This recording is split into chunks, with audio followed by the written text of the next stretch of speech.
ನಮಸ್ಕಾರ. ಇದು ವಿಷ್ಣು ಸಹಸ್ರನಾಮದ 22ನೇ ಶ್ಲೋಕ. ಇದರಲ್ಲಿ ದೇವರನ್ನು ಸಿಂಹ ಎಂದು ಕರೆಯಲಾಗಿದೆ.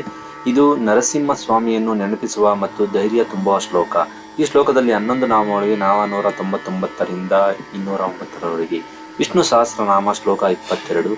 ಅಮೃತ್ಯು ಸರ್ವ ದೃಕ್ಸಿಂಹ ಸಂದಾತ ಸಂಧಿಮಾನ್ ಸ್ಥಿರಃ ಅಜೋ ದುರ್ಮಶ್ರಣಾಶಾಸ್ತ ವಿಶ್ರುತಾತ್ಮ ಸುರಾರಿಹ.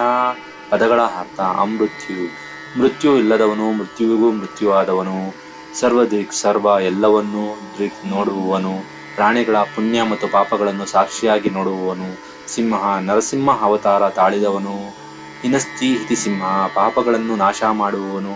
ಕಾಡಿನಲ್ಲಿ ಸಿಂಹವಿದ್ದರೆ ಬೇರೆ ಪ್ರಾಣಿಗಳು ಭಯಪಡುವಂತೆ ದೇವರ ಸ್ಮರಣೆ ಇದ್ದರೆ ಪಾಪಗಳು ಓಡಿ ಹೋಗುತ್ತವೆ. ಸಂದಾತ ಜೀವಿಗಳು ಮಾಡಿದ ಕೆಲಸಗಳಿಗೆ ತಕ್ಕ ಫಲಗಳನ್ನು ಜೋಡಿಸುವವನು. ಸಂಧಿಮಾನ್ ತನ್ನ ಭಕ್ತರೊಂದಿಗೆ ಯಾವಾಗಲೂ ಪ್ರೀತಿಯಿಂದ ಕೂಡಿರುವವನು. ಸ್ಥಿರಃ ಪ್ರಪಂಚ ಬದಲಾದರೂ ತಾನು ಬದಲಾಗದೆ ಸ್ಥಿರವಾಗಿರುವವನು.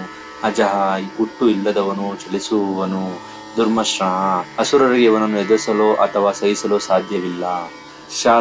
ಶಾಸ್ತ್ರಗಳ ಮೂಲಕ ದಾರಿ ತೋರಿಸುವವನು ಮತ್ತು ಜಗತ್ತನ್ನು ಆಳುವವನು.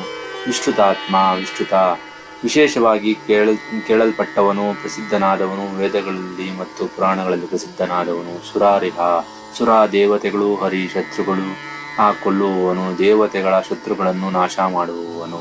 ಶ್ಲೋಕದ ಭಾವಾರ್ಥ: ಸಾವಿಲ್ಲದವನು, ಎಲ್ಲವನ್ನೂ ನೋಡುವವನು, ಸಿಂಹದಂತೆ ಪರಾಕ್ರಮಿಯಾದವನು, ಜೀವಿಗಳನ್ನು ಅವರ ಕರ್ಮಫಲಗಳಿಗೆ ಸೇರಿಸುವವನು, ಭಕ್ತರೊಂದಿಗೆ ಸದಾ ಕೂಡಿರುವವನು, ಅಚಲನಾಗಿರುವವನು, ಹುಟ್ಟು ಇಲ್ಲದವನು, ಶತ್ರುಗಳಿಗೆ ಸಹಿಸಲು ಅಸಾಧ್ಯವಾಗದವನು, ಜಗತ್ತನ್ನು ಆಳುವವನು, ವೇದಗಳಲ್ಲಿ ಪ್ರಸಿದ್ಧನಾದವನು ಮತ್ತು ದೇವತೆಗಳ ಶತ್ರುಗಳನ್ನು ಸಂಹರಿಸುವವನು. ಆ ಭಗವಂತ.